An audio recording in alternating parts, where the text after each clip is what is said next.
I'm a math teacher on Team 1. Today I have a short video for you on functions. So let's get started.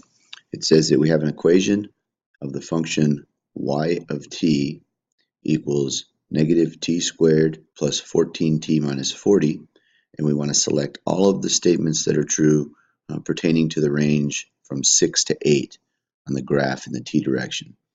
So since we have y's and t's, the t's are going to be represented by x's on our graph. So let's pull this up, take a look at it on our Desmos calculator. We have negative x squared and then plus 14x and then minus 40. So there's my function. Let's take a look here now. So we're looking at this, and all of the questions pertain to the range from 6 to 8 in the x direction. So here's 5, so we're here to here, all of this range on our graph. Okay, so let's take a look and decide which ones of these that we like. All right, the first one says that the value of t increases over the interval from 6 to 7. So the question is the value of the function increasing from here to here? I need to get rid of my pen tool here. So starting at 6, we're at 8, all the way up to when we get to 7 at the peak, we're at 9.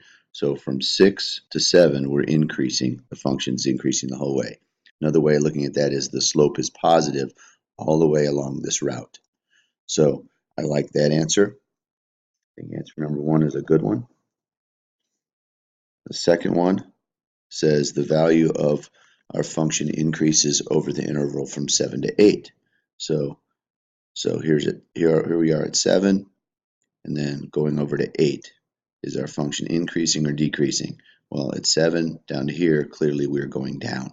So we would not say that it's increasing. So I don't like choice number 2. I think that's a bad choice. Wouldn't want to choose that one. Okay, the third one, the average rate of change over the interval from 6 to 8 is 0. Okay, so rate of change we know is slope. And so is the average slope from here to here 0? And I think that it is, because for every positive slope as we approach the vertex, there is an equal and opposite negative slope on the other side. And then at the peak, we're 0. So I think the average of all those slopes is going to be 0. So I like choice number 3. I think that's a good one. The fourth choice, the value of our function is constant over the interval from 6 to 8. I think that's pretty obvious that that's no. It is not constant. It's increasing and then it's decreasing. So choice 4 is a bad choice. We don't want that one. And then finally, the last thing that we have to consider is whether the average rate of change over the interval from 6 to 7 is the same as the average rate of change for the interval from 7 to 8. So is our slope on average here the same as the slope from here down to here on average? And obviously that is not the case, because we have a positive slope, and on the other side we have a negative slope. So our last choice is a bad choice of no. So I think we decided that there were 2 good ones. The first one we said was good. Let me get rid of my graph here. It increased over that interval, and then the average from 6 to 8 was 0. Those are the 2 that we selected. Let's score it. And turns out we're correct. The student chooses the correct statements, providing evidence the ability to interpret the average rate of change of a function over a specified time. So that's all I got. Hope that helped. Good luck.